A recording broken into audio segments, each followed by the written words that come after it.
What's up, everybody? We're going to be getting started here in about 2.5 minutes. Big love to each and every one of you for being here. Hope you're starting your week off good.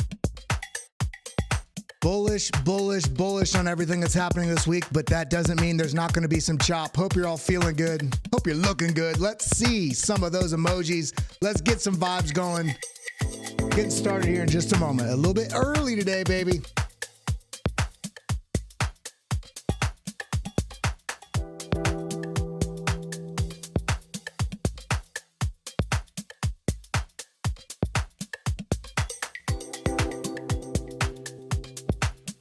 Let's see who we got in here early. We got Zeus Cash was first, maybe a Bandit, Sawtooth Hiker, Alexandra G, Alex Green, Ad 47. Big love to each every one of you.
Teasing you guys, we're getting started here in just a couple moments.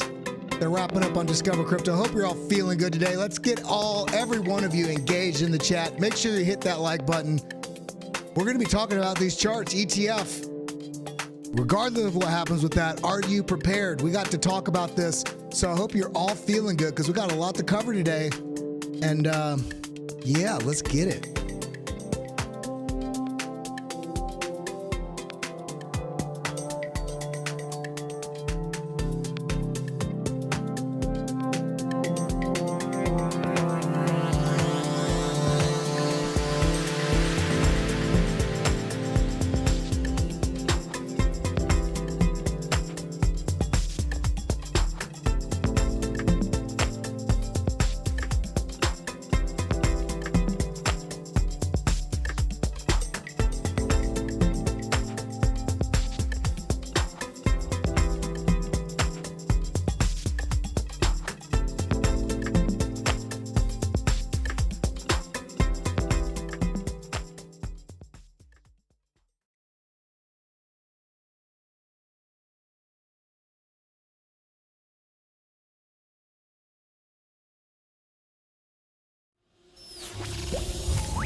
What's up, everybody? Good morning, good afternoon, good night. Welcome to the BitLab Academy daily stream. My name is Kellam.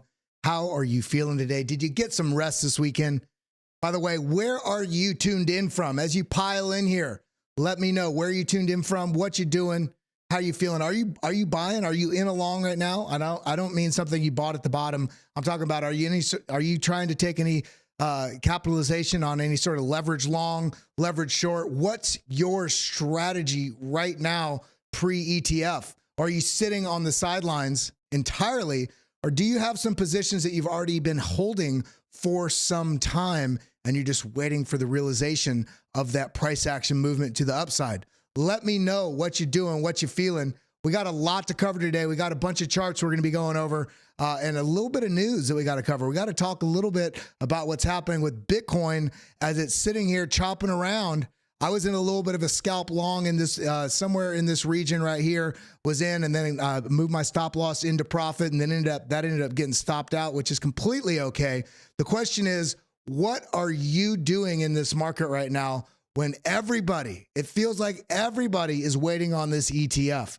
So we got to ask ourselves. We have to ask ourselves, when everybody knows something, or the majority of the market is aware of very positive price action that could be coming in because of this Bitcoin spot ETF, is this a recipe for a little bit of trouble in the market? That's why I ask each and every one of you as you pile in here. First off, it's time to roll call. Everybody that's in this room, I want you to let me know, are you new here? Have you been here? And if you've been here since January of this last year, we're coming up on that 1 year mark for BitLab Academy daily stream. Let me know if you're new. Let me know if you've been here for a while. And let me know, let everybody know, are you buying or selling right now? Or are you holding a position that you've held from buying at a lower point? If you are, wonderful. If you're sitting entirely on the sidelines because you don't know what to do, that's okay too, because that's what this stream's all about, providing you those tools and those resources so that you know what to do in this market. So if you haven't yet, hit that like button. Let's get those likes on an astronomical number. We got over 100 people in the room, only 18 likes. So everybody hit that like button and subscribe if you haven't yet. It's time to break down this market and talk about what the heck is going on. Now, it's January 8th to January 10th. It's that projected window that everybody's been waiting on for these Bitcoin spot approvals.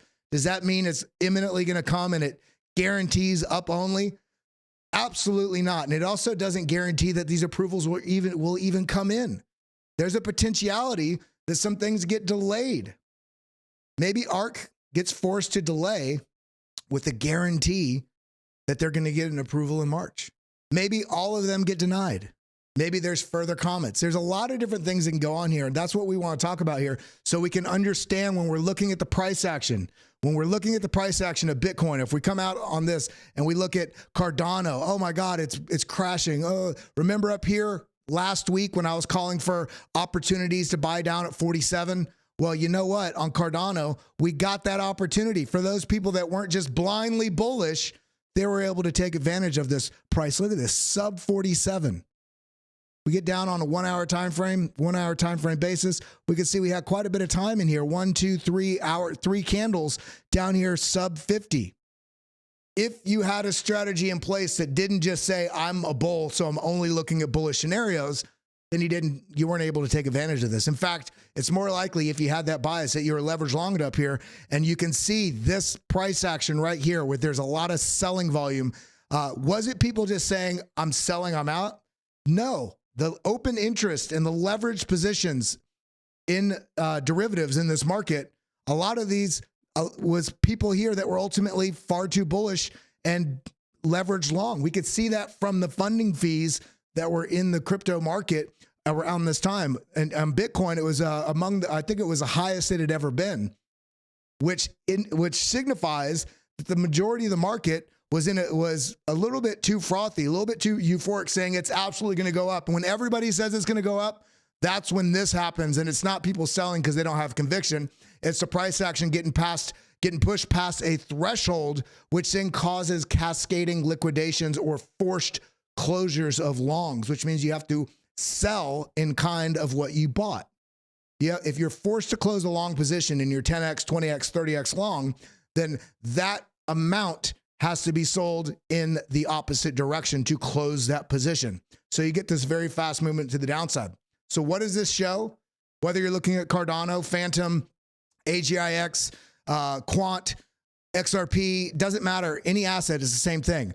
This right here shows that these people here had far too much of a bullish bias, and it slaps them across the face for that.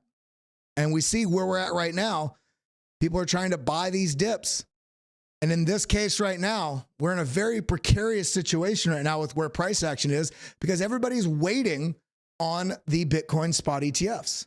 And we're seeing altcoins get a little bit crushed. I won't say fully crushed. It's not a crash, but we're seeing altcoins suffer because people don't understand that Bitcoin and altcoins are two different assets, right? Two different asset classes, I would even argue. Yes, they're both crypto, but Bitcoin has the institutional nod, whereas the large majority of the altcoin market does not. In addition to that, Bitcoin is about to get one of the biggest news stories in the history of Bitcoin's lifespan since Genesis, and that is the Bitcoin spot ETF approvals. Why is that so big? Why is it so important that Bitcoin's about to get spot ETF, and how is Bitcoin different than alts?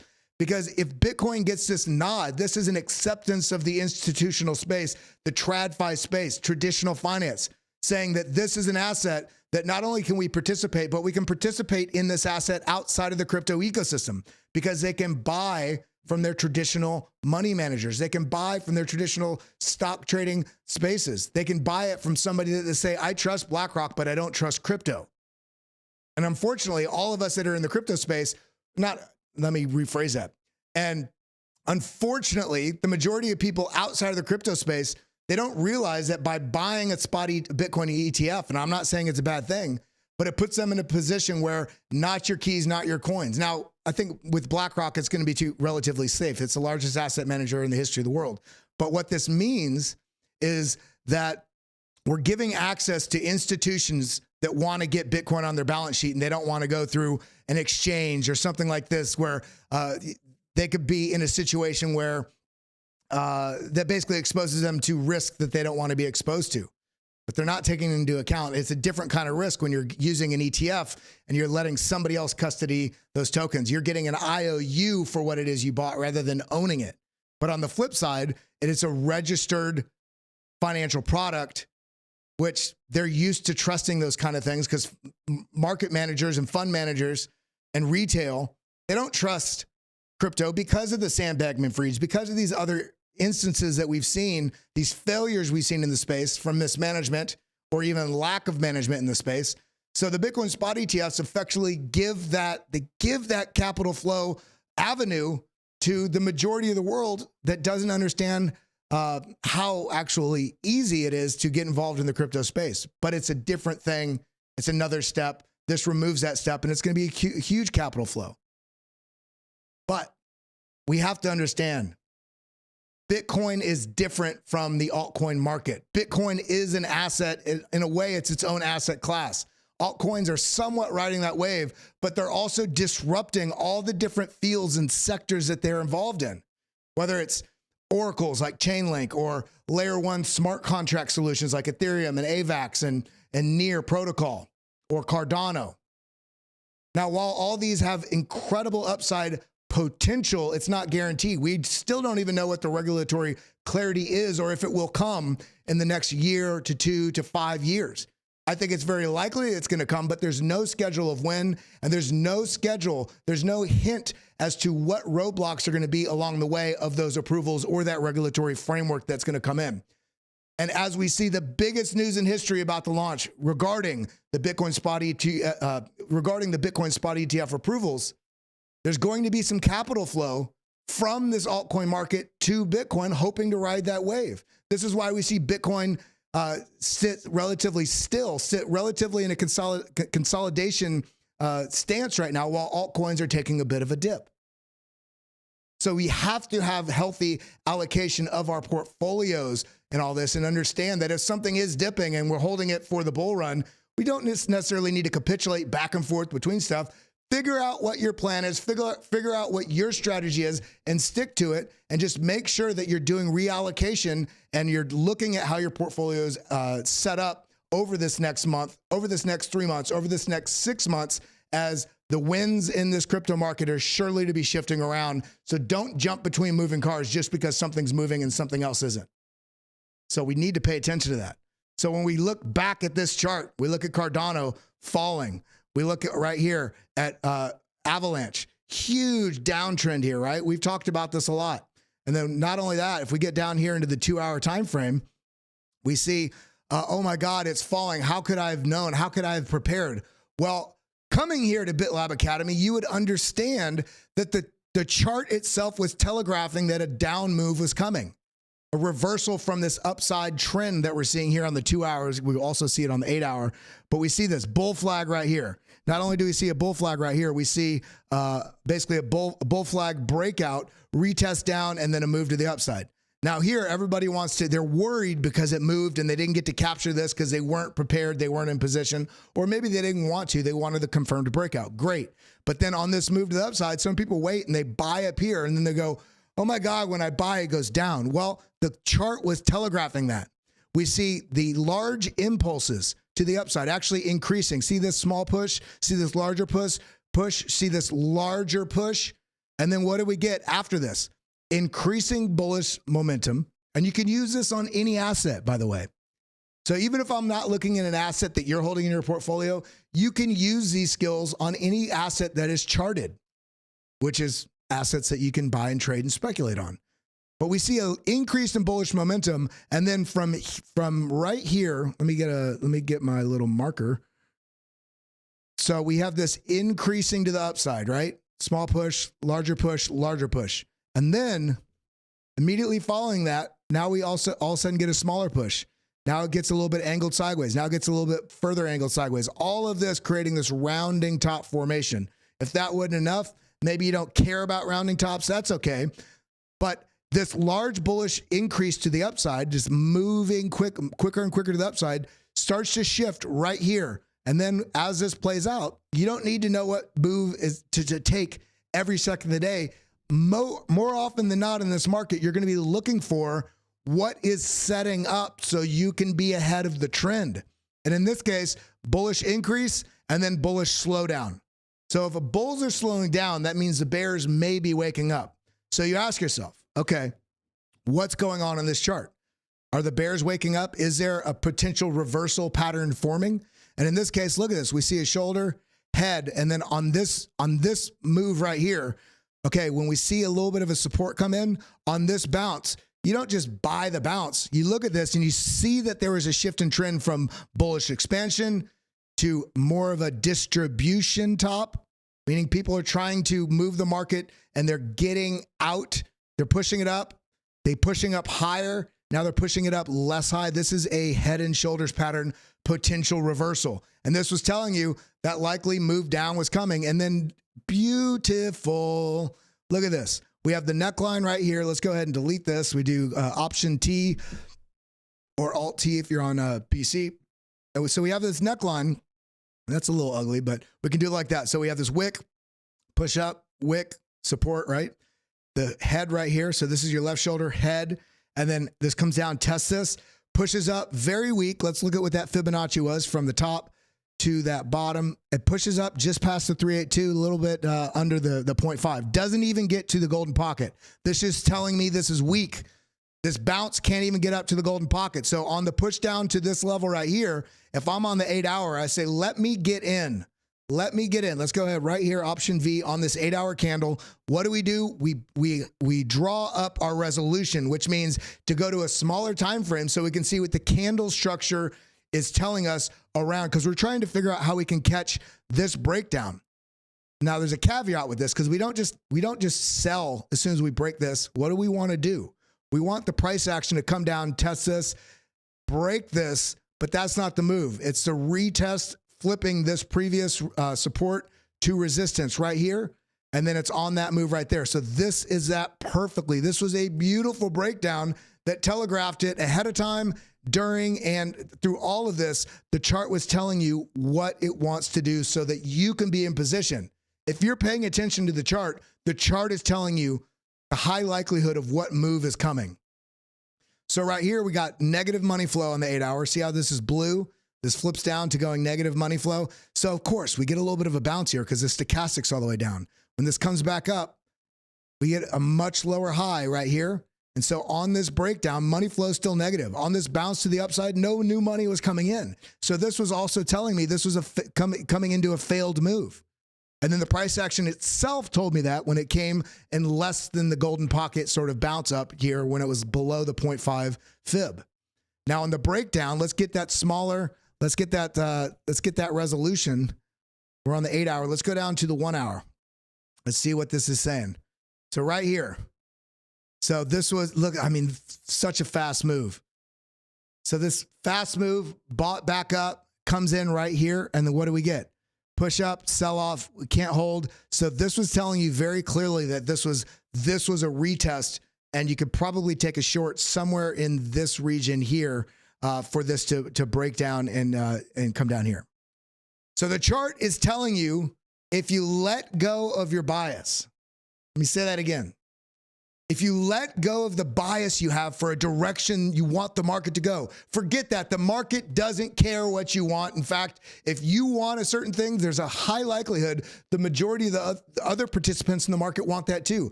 The market moves to take the money from the impatient and give it to the patient.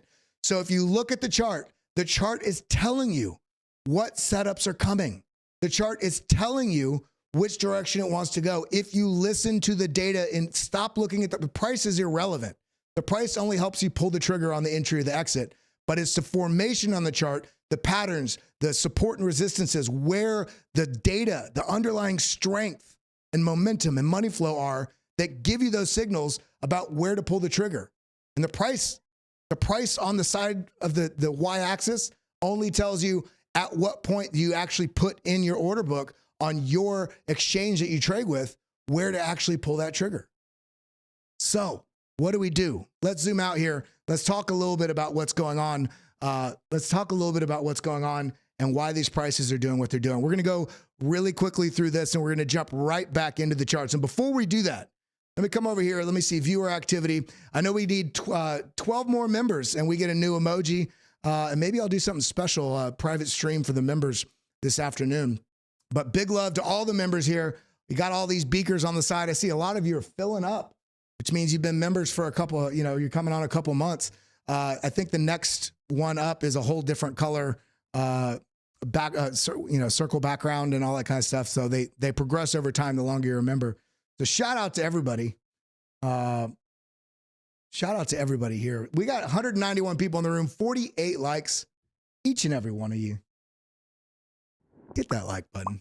It really helps drive the engagement for this channel and lets YouTube know that you like crypto content. Now let's go through some of these things quite quickly, and then we're going to let me move this over here. You'll see this in a second, and we're gonna jump back in and do some TA on some things.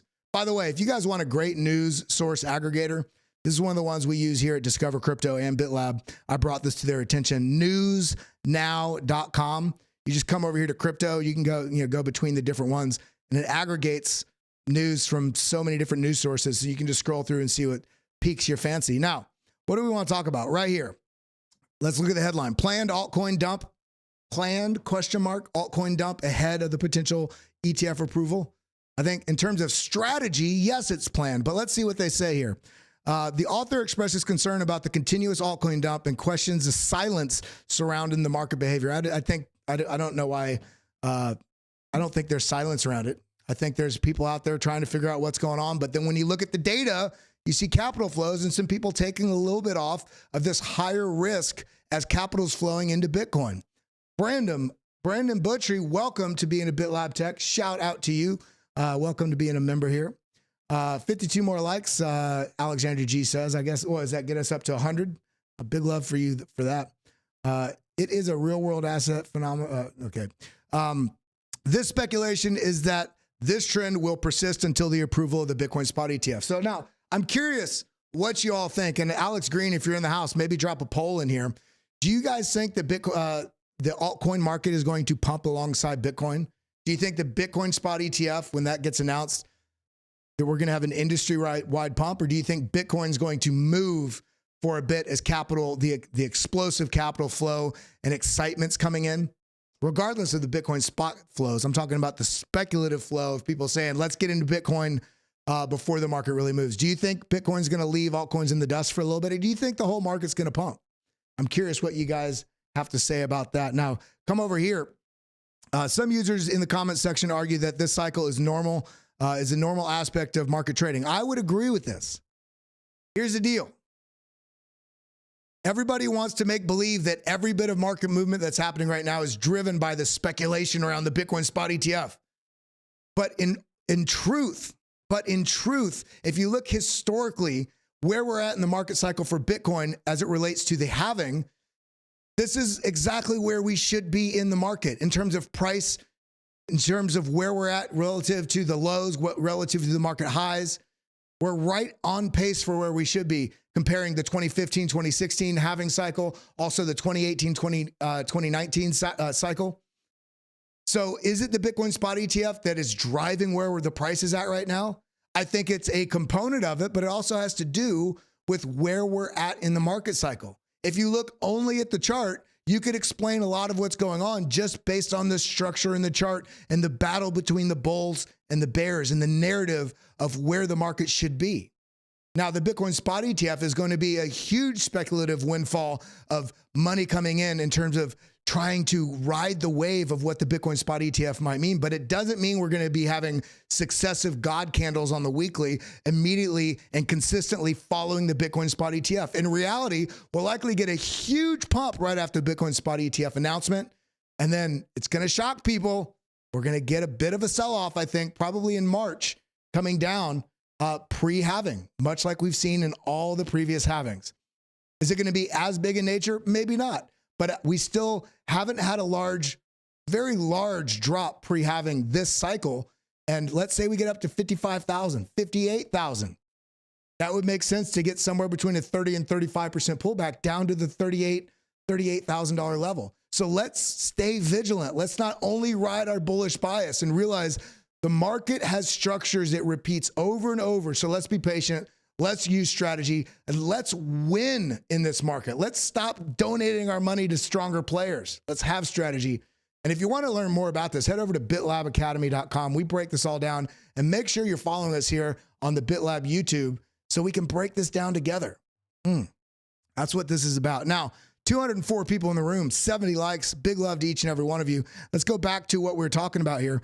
Analyst explains why prices of most altcoins have been crashing in the past few days. I want to point something out here. If the market drops and you weren't prepared, stop looking to news sources trying to find what the reason was.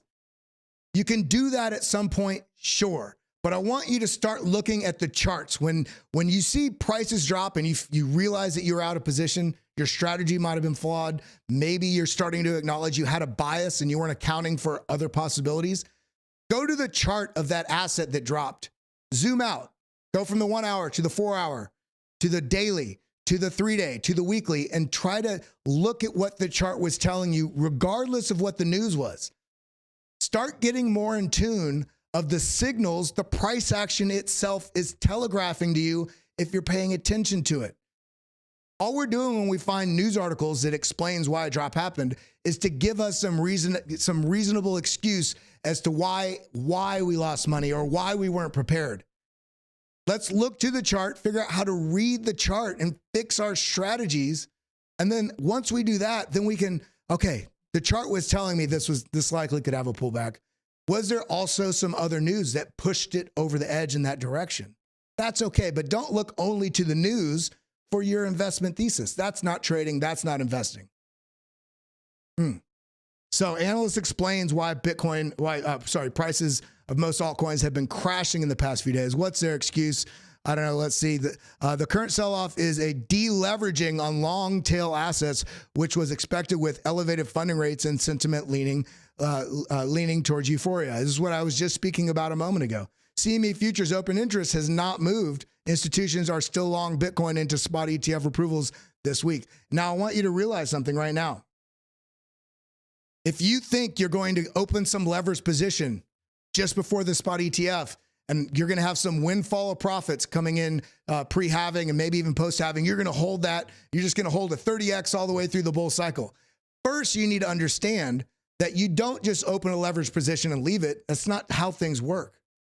We've seen over the last couple days, people keep getting flushed out with these bull traps into bear traps, this whipsaw price action. This is institutional. This is this is market makers. This is smart money, understanding that people are over leveraged and they're not only in the markets, but in their sentiment, in their emotions. The trading environment is a very emotional place. And the money is made by these smart market participants that know how to trigger your emotions.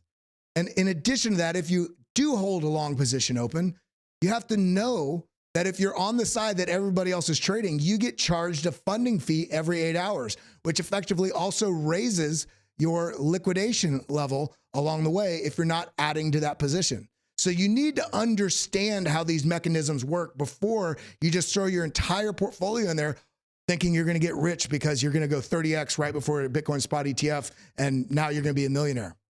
A lot of people think that, which is how these smart market makers make a lot of their money, by trading on your ignorance. So that's what BitLab's about, teaching you these things. So if you haven't yet, make sure you go right down below this video and join us here. We got a lot of new people in the house. I can see it. We got a lot of new people here. So everybody in the comments, welcome all these people. And I'm curious, if you're tuned in right now and you're hearing me, where are you, what city, what state, what country, what are you up to right now? And are you majority, your portfolio right now, each and every one of you, I want you to answer this. Let's get this chat flying and comment down below if you're watching later. Have you changed the structure of your portfolio going into the spot ETF? Meaning, have you moved a lot of your assets have you rotated into primarily Bitcoin? Are you holding it the same? Are you pretty evenly split? Are you a complete degen, which everybody has their own strategy, where you're only holding altcoins trying to ride an exponential wave? There's no wrong answers. Let's see what everybody's doing here. Now, coming back into here, we just talked about this a second ago, that whipsaw back and forth. Don't get yourself in a position. If you're taking a huge trade, 30x, something ridiculous, I'm not saying don't do it. That's your prerogative. But don't do it with your portfolio. Do it with, say you have a $10,000 portfolio. Maybe $100, $200 that you're throwing in there. Then if the market does whipsaw around, maybe you had the wrong strategy, maybe your stop loss was in the wrong place, maybe you forgot, then the most you're exposing to the market risk that you're taking on is limited, but you can still have a possibility of upside. That's what this market's all about. You don't see any institution out there throwing their entire portfolio of assets under management at a specific thing. No, they have a broad range of things they diversify into. If we see people with a lot of money, why not mimic some of the strategies they have so that we can have a lot of money too? You're not going to play catch up just by playing the lottery game of trying to hit 40x or 100x longs on your entire portfolio. It's like, if you've ever been to Vegas, you could see massive, massive, massive casinos and hotels. Do you think those hotels and casinos were built on people's winnings or people's losings? The majority of the people in the market suck at trading and investing because they're far too controlled by their emotions. They don't have a strategy around what they're doing. So if you don't want to donate your money to the game, you got to have a strategy, and you got to look to some of the people in the space that have been doing this for years and understanding that you need a diversified portfolio. You need to have a long-term hold strategy, and you need to also isolate different portions of your portfolio from each other. So you're also not exposing all of your capital to risk, whether it's in a particular hardware wallet, on a particular exchange, or only in a particular asset. Diversification in all areas of these is what really helps get proper exposure broadly to the market, but also broadly to how you're storing and managing these funds. Treat yourself to success by having a strategy. Can't say that enough. Let's get back to this. We're going to be jumping into some TA here in a moment. TA here in a moment. All right, so Wall Street, this is what I'm talking about right here. This is what I'm talking about. Wall Street enters a full-fledged price war over spot Bitcoin ETFs. Whether this is true or not, this is what we're going to be seeing over the next 4 to 12 years as people get integrated over time. I think most expressly, it's going to be probably in about over the next 1 to 5 years, and it's going to be an exponential growth of Wall Street getting involved with having exposures to different types of crypto businesses, different types of crypto assets. Now, if we zoom down here, we can see right here, and I was just on a Spaces earlier with Crypto Man Ran, Scott Melker, the Wolf of All Streets, this guy, Alex Thorne, and a few other, I think it was the CFO or the CIO of Bitwise, and we were talking about all of these spot ETFs and what it means for the market and what's likely going to you'll be able to see it. I'll share it right after my stream. I didn't share it on my Twitter earlier, but look at this. That seems really high. Total advisors' assets is more like 30 trillion, at least according to Cerulli, who tracks that. We're talking about how many assets we can look to that can start diversifying and getting exposure to Bitcoin once the spot ETFs get approved. Well, Alex Thorne says we peg it at 48 trillion for wealth managers in the US. That's the US. That's not the world. That's just the US. Now, I don't think we're going to get 5% or 12% or something ridiculous. Even if we got 0.5% of that, that is billions of dollars. And we're going to see a shift in winds and awareness around this space. As the Bitcoin spot ETF gets approved, we have to recognize the majority of fund managers in the US and the world still aren't even aware of what's going on with the Bitcoin spot ETF or the safety that Bitcoin actually holds comparatively with any other asset, or the technological, what's the word I'm looking for? Or the technological utilities that Bitcoin also holds, other than just being a store of value. It is the best financial instrument in the history of the world, and we're about to give exposure to anybody that wants it without them having to fully enter the crypto ecosystem. They can get it through these Bitcoin spot ETFs, which represents a new access point for trillions and trillions. Somewhere, I would guess, somewhere between the nature of 50 to $100 trillion will now have traditional finance access points to exposure of Bitcoin. This is monumental in the evolution and the foundation that's being set into the next 100 years of what finance is. So if you're not prepared now, I want to really encourage you to start getting prepared. That sometimes is education, just a general awareness, and realizing that the fund managers are going to be years behind you. Institutions are still years behind you. So let's get involved in a meaningful way and educate ourselves so that we can dominate in this space and make sure that we can change our lives and ride the wave ahead of these institutions. Because we are at that tipping point. The question is, are you ready to ride this wave ahead of institutions and have an exponential growth in your future possibilities? That's why you got to head to bitlabacademy.com. A little pitch there, but it's the truth. It's the truth, man. So we're seeing a lot of access points. So look at the S1 filings today. There are signed legal opinions, consents. BlackRock already purchased seed Bitcoin. BlackRock announced their fee, undercut public. We're seeing all the things that need to happen. Now, we also see, this is another huge story right here. Honduras has embraced Bitcoin as a unit of account. So another country out there giving recognition and a stamp of approval on the global stage, strengthening Bitcoin's position and making more and more people aware of this. We can see right here, Bitcoin at breakout level pending ETF approval. Yes, we're going to talk about that in a second. SEC, right here. SEC decision on Bitcoin ETF imminent. Analyst sees 5% chance of rejection. There is the potential things get kicked down the road. Remember that. Remember that. But large in part, people think this is something that's going to happen likely by Wednesday, but that doesn't mean it's just going to be all capital flow immediately after. I think there's going to be a huge speculative spike immediately on the announcement. Maybe there's a couple day delay before things really start being able to be traded. So we have to be aware of that. Let's not just shaking our boots because things don't God rocket after that. And even if they do right after that, say we go up something higher than we expect, up to 60,000 or something, You don't buy at 60,000 because you missed that move from 44 to 60. At that level, you look at the charts over the history of Bitcoin and realize that sort of pump is probably calling for a pretty strong retrace, especially pre-halving. So we need to wait for the charts to tell us that these are the right times to buy. Don't jump on a god rocket. Don't cut out just because you see a bad red candle. Now, Bitcoin ETF Greenlight and Halving Analyst predicts Bitcoin to hit 200K. I absolutely can see this. Here, Milky Bowl, who's somebody I watch a lot on Twitter, a popular crypto analyst on X, expects these events to propel Bitcoin to the price of $80,000 in 2024 and $200,000 sometime in 2025. I agree with this. I think it's going to be somewhere. I think it's going to be in the 180 to 240 sort of range, 2025 top. And if it goes way above that, great. But I think that's a decent number to look at. And I just wanted to bring this up just because this did happen over the last couple of days. Over $1 million worth of Bitcoin was moved into Satoshi Nakamoto's wallet. Is he back?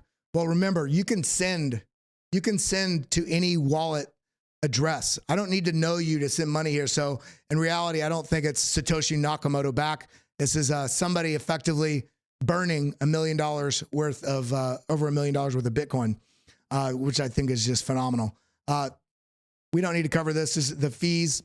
They announced all the fees on this. Another step towards these ETF approvals. Excuse me.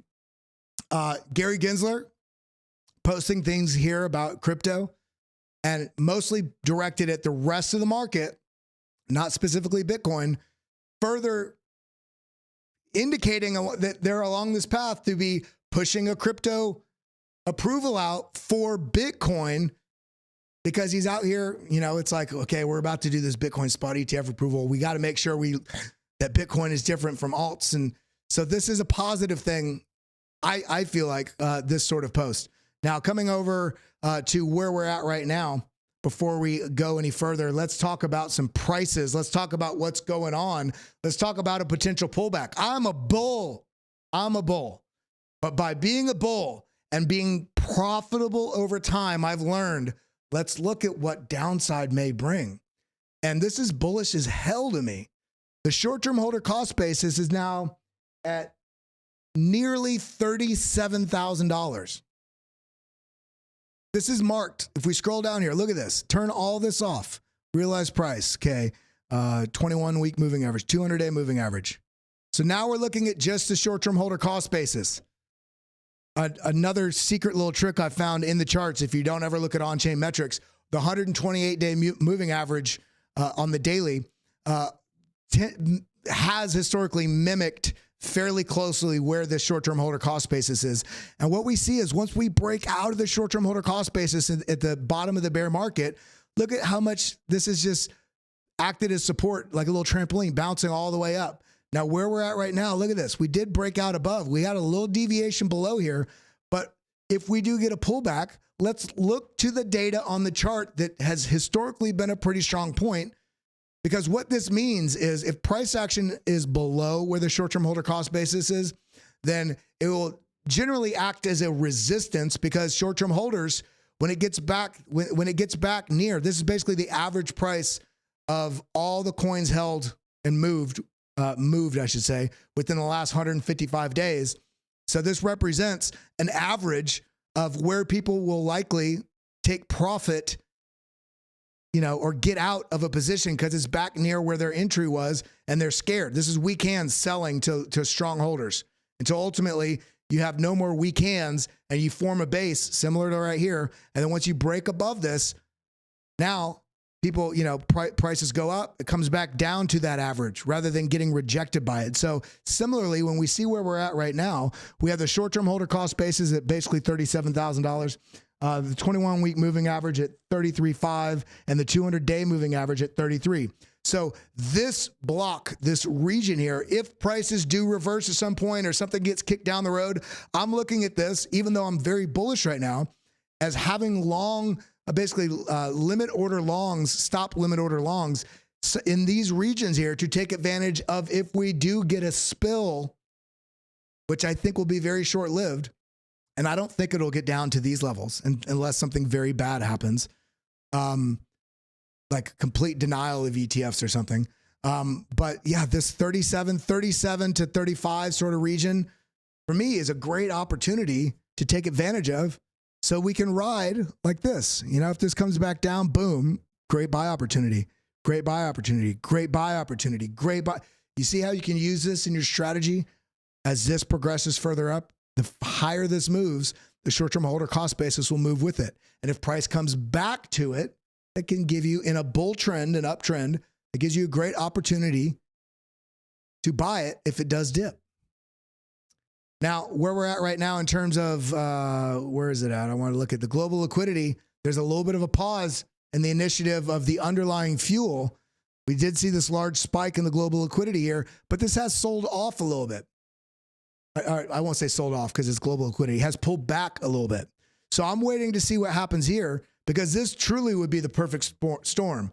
Bitcoin spot ETF approvals en masse, halving right here on the horizon, and we start seeing global liquidity tick up. We're coming into an election cycle year, so I can't imagine that the current administration in the U.S. isn't going to do things that starts to kick the economy into gear. So when people go to the voting booths here in November, that the economy isn't absolutely in the toilet. Now, the caveat with that is we've been tackling inflation. We've been trying to tackle inflation from all the money printing that happened in right here. This is the global economic shutdown right here.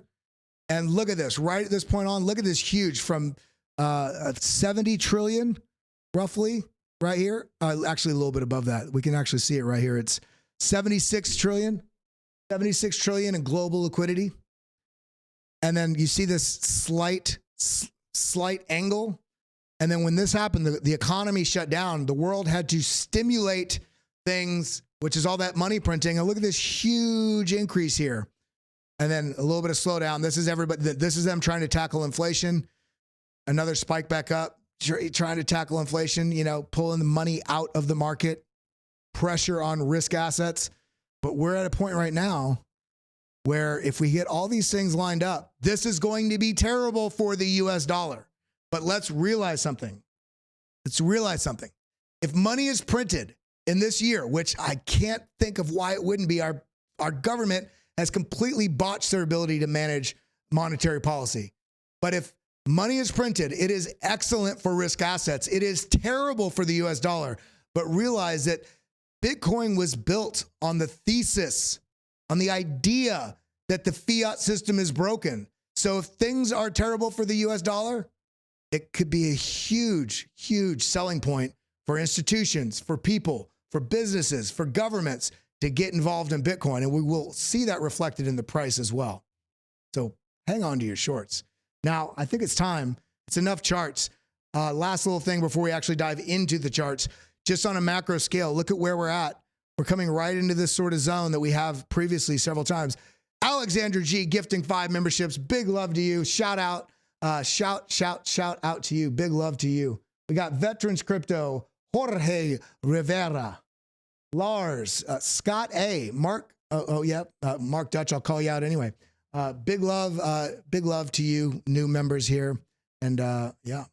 So just pointing out where we're at, previous cycles. This is just about post-halving right here. Boom. And then boom, pump up.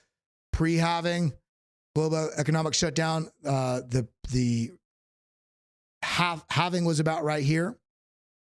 And boom to the upside. We're right at this level that we have been pre-halving several different times. So let's not lose the forest for the trees. And we can see this is that 2014, 2018 bull cycle. When you zoom out and you stop looking at price, you look at the structure of the chart, you can see that these are very similar. And there's different instances and impulses that drive bullish momentum. Remember, nobody really believed in Bitcoin. There's a very, very small percentage of people back here, back when it was, sub $300. I mean, it was a very subset of people.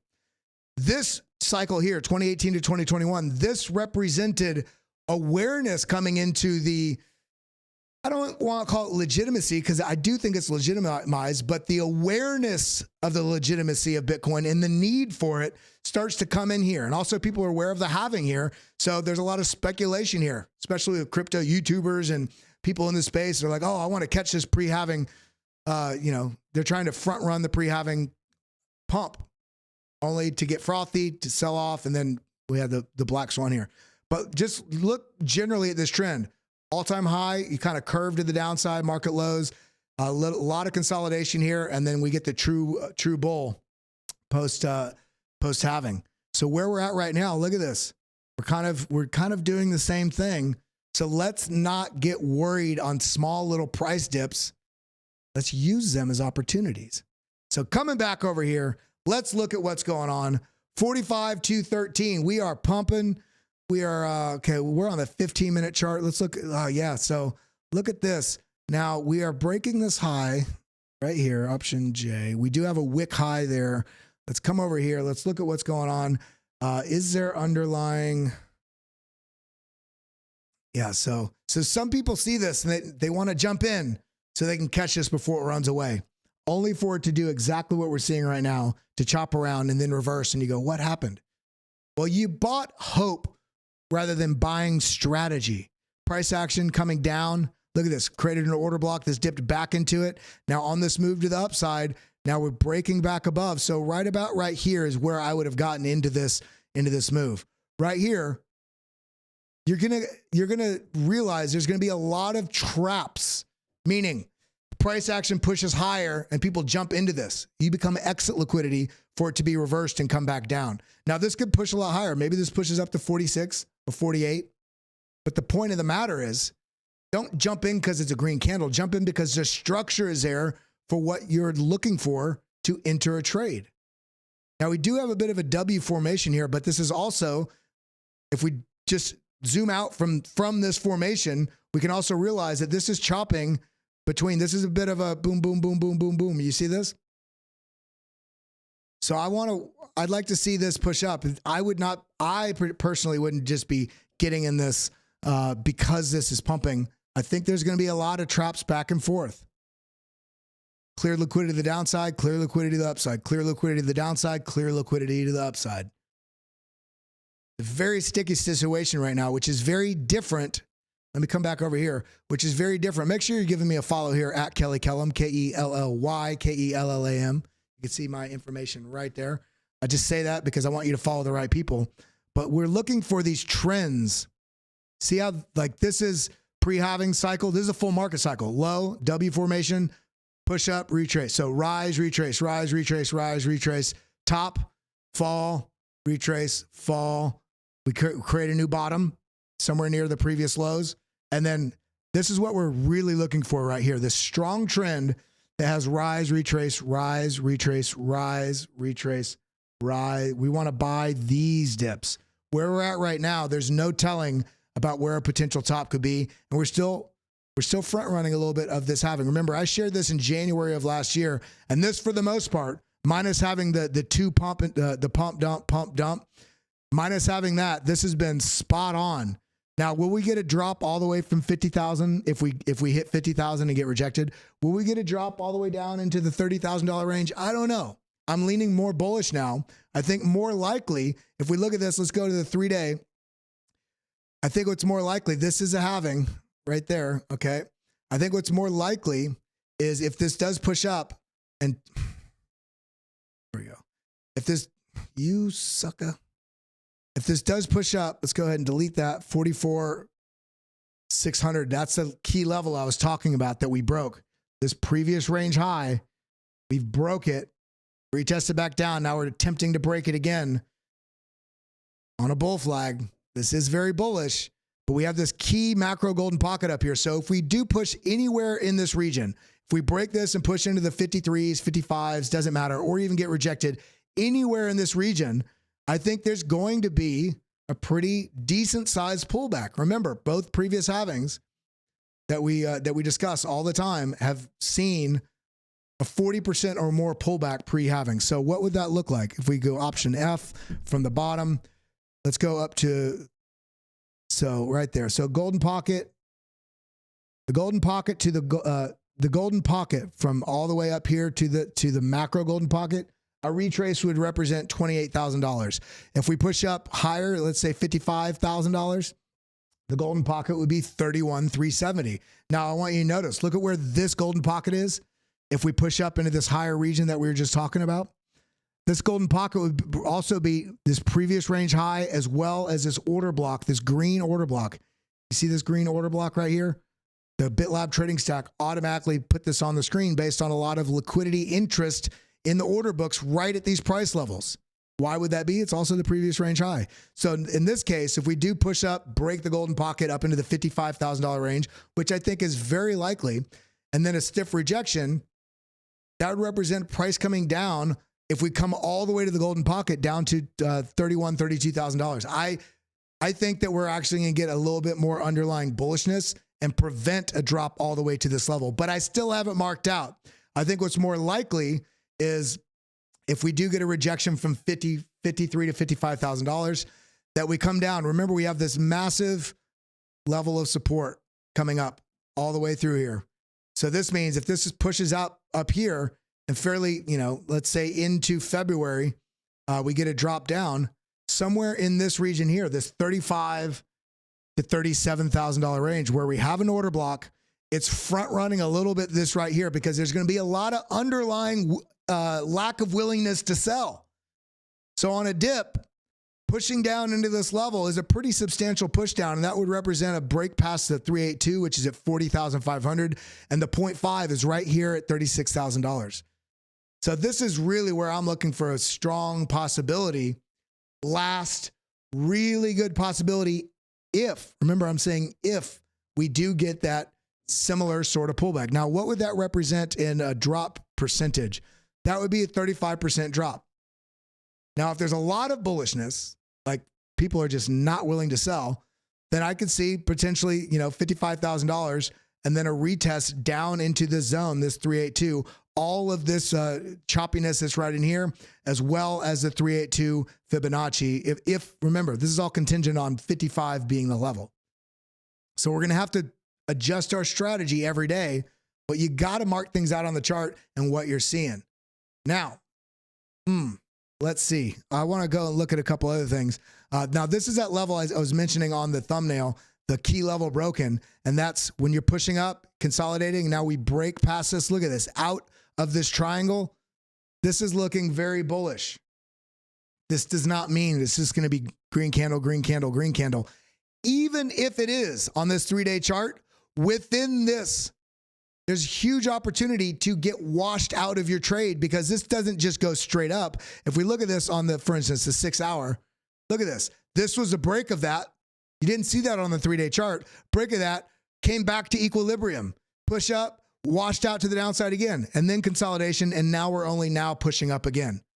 There's so many opportunities for smart money to take your money if you're not a little bit more conservative than you want to be. Because remember, being in this space, you're already an aggressive person, and I love you for it. So don't put your capital at risk if you've been spending the whole bear market stacking up, and now you get greedy and then you lose it. Let's not do that. Hella bounce for VeChain. Well, let's look at VeChain. You guys throw out some coins you want to look at. We'll try to get through several of them. We can't do a whole hell of a lot, but I want to do what you guys want because that's what this is about. Look at this. So here, first thing I'm seeing, I'm looking at the 6-hour. First thing I'm seeing here is that we have this. This looks like a setup for a head and shoulders. See this? So I'm watching where this starts rounding here to potentially set up the full reversal of this move. It's the first thing I notice when I look at this. Yes, we have a setup down here with the momentum waves clipping back. We got the 2 green triangles showing that this is trying to work its way back up. And that would be consistent with this trying to continue a little bit higher. But let's also note that we have this large, this large order block right here, this olive right here, this red area that is colored on the chart, automatically there from the BitLab trading stack. By the way, if you guys want to use the indicators that I'm using on here, they're the only ones I use to trade. I'll sometimes go and look at Lux Algo and Market Cipher and give you guys some TA using also the traditional stuff. But when I trade, I primarily only use the trading stack, and you can get that at bitlabacademy.com. Come right here to indicators. Now, if you want access to our Discord where we're sharing charts and setups and signals and private for our member area, for our bitlab.com members, in our Discord. We do private streams, setups for the day, so much stuff in there, classrooms, and also all the courses. Come right here to enroll now, and you can get the indicators along with the BitLab membership, along with the courses right here, BitLab Pro. You get all in one. If you want just a Discord and all the courses, that comes together as one package right here. I want all access. Sign up, join us in there, and get involved with our community. We have a great community. Everybody that's a BitLab member or that you're in the Discord, shout out so people can connect with you and get involved with you in Discord. Now, coming back over to VeChain, look at this, rounding top. We talk about this in the BitLab Academy courses. We break all this down. And of course, I break it down here on the YouTube as well. We go into a lot more detail here in individual candle structures, candle patterns, on-chain analysis, indicators. We got it all in here, baby. And then of course, the Discord where we bring it all together.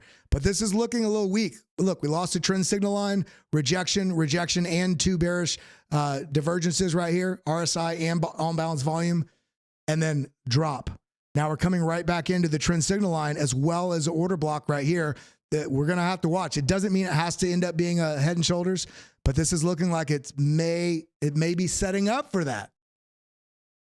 It may be setting up for it. If you can be ahead of structures before they fully form, then you're fully prepared when they do play out. And you're also like, yo, I saw that shit coming. And you give yourself a pat on the back because you were fully prepared and you knew what the chart was telling you. So let's get down. We're on the 6 hour. What does a 1 hour say? See, it's already showing weakness. See this right here? See this structure right here? Now let's go back to the daily. See this right here? This is indicating right here. It's indicating a little bit of weakness coming in. And now we're seeing it on the smaller time frame too. Look at that. High volume, bearish signal as well as stopping volume, sells off. But now we're getting a little bit of a trap. Why do I say it feels like a little bit of a trap? Because we're getting wicks to the upside. Bulls are trying, bears bring it back. Bulls try, bears bring it back. Dips a little more. Bulls try, and it's a lower high. Bears bring it back. So I'm not saying this is fully going to reverse. It's all going to depend on what the major market news is going to be. But this is looking to me like this is going to at least consolidate for a little bit, if not have a little bit of a rollover and come back to the downside. So yes, this is a good move. I mean, it's not a small move. That's a 16% move wick to wick, but it's looking a little weak. So let's stay a little patient there. Let me go back to, let me look at y'all's chart, or sorry, the live chat. Man, how's everybody feeling today? Are you excited about what's coming for crypto? Are you excited? How long have you been waiting for this moment? Have you been here multiple cycles? If this is this your first cycle? Did you get in anywhere near the top of the bear market and you learned all the way through the bear market and you're still here and now you're ready for this bullishness? How long have you been in the market? Let us all know.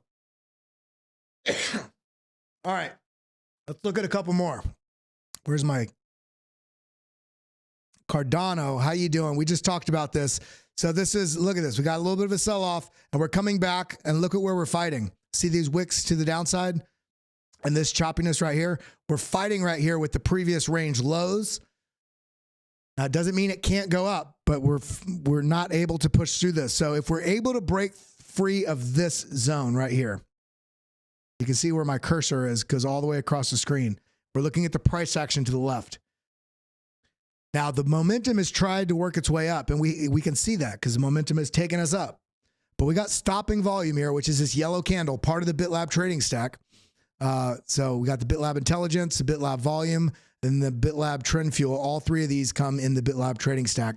And you get all the signals you need: money flow, RSI, stochastics, momentum, buying, high buying and high selling pressure, general sort of dashboard here that gives you of just this trend fuel, how many of the signals within it are bearish, neutral, or bullish.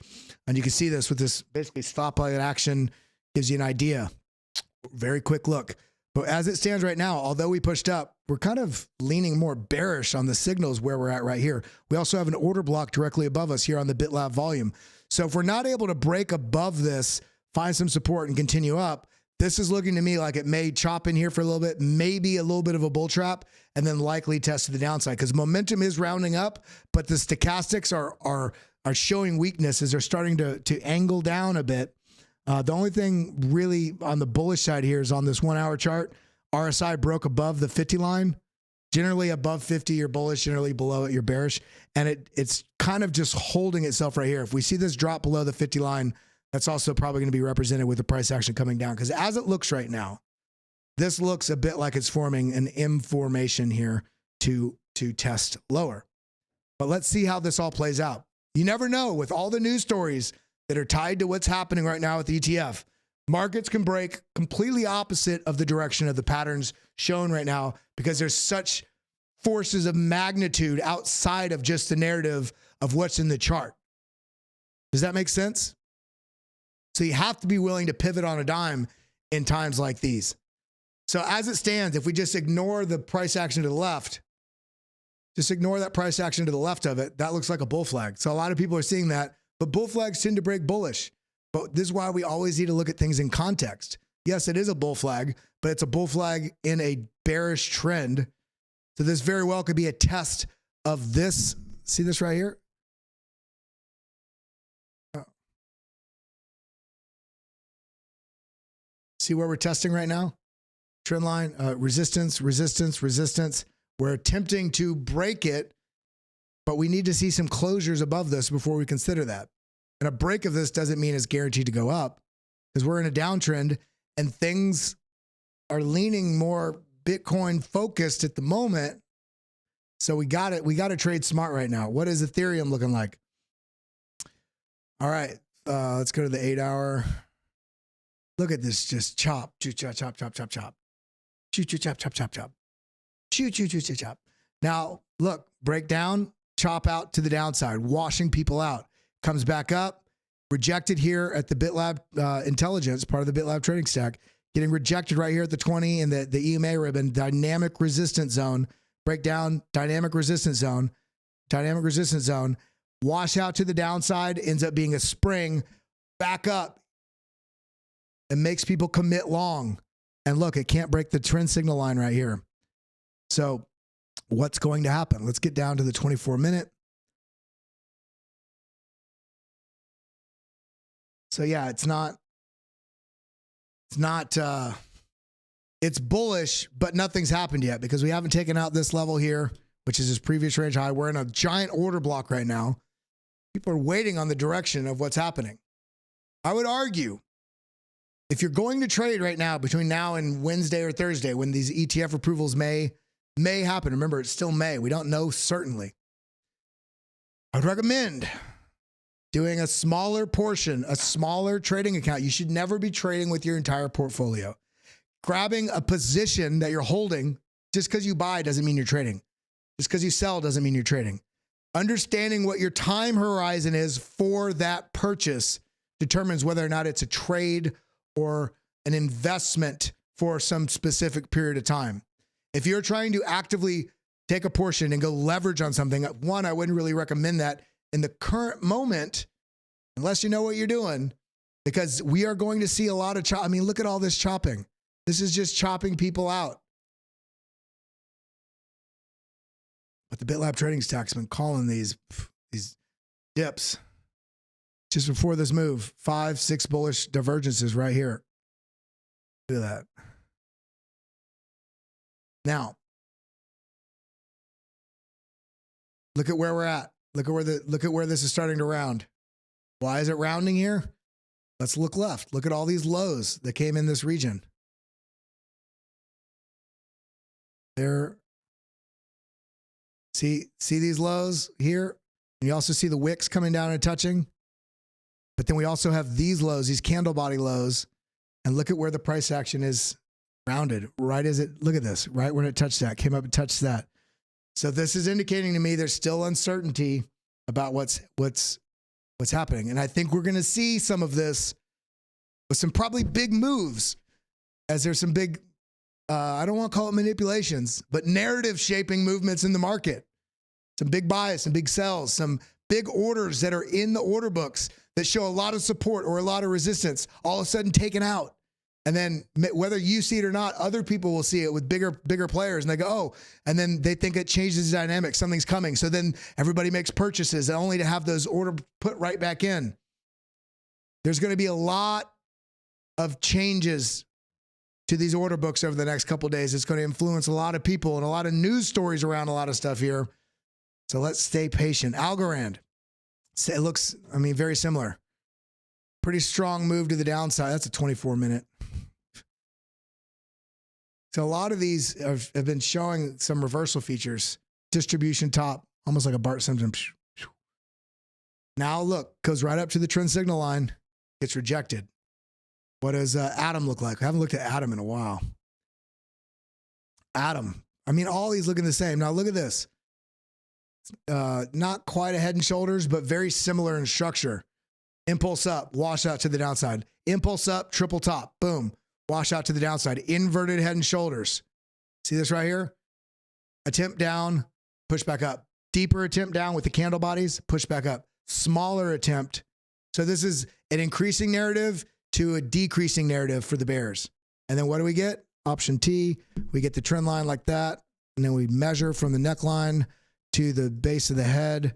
And look at where this target is. The target on this move, look at where price action went to, right to the target. Now then, once it consolidated, it did push higher, but that would have, the chart is telling you what it wants to do. If you just listen to it, baby. Now, push up, bit of a shoulder, head, shoulder, and then move to the downside. Rejection of the trend line. Move to the downside. Rejection of the trend signal line. Move to the downside. Are we going to get a push all the way up here to 990, 995, and then another rejection?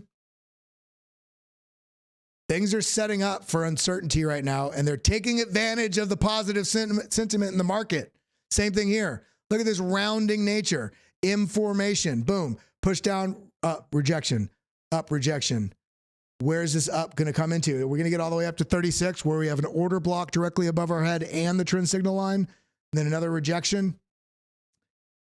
Let's let the trends determine what they're going to do. Now, got 175 people in the room.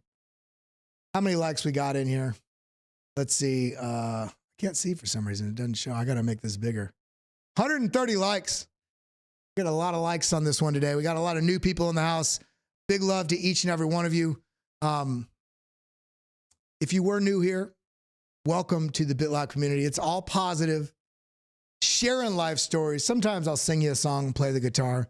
Sometimes we talk life. Sometimes we talk inspiration, but we always bring it back and tie it into crypto as well, because this is a tool. This is a lens by which we are all trying to navigate into a better future.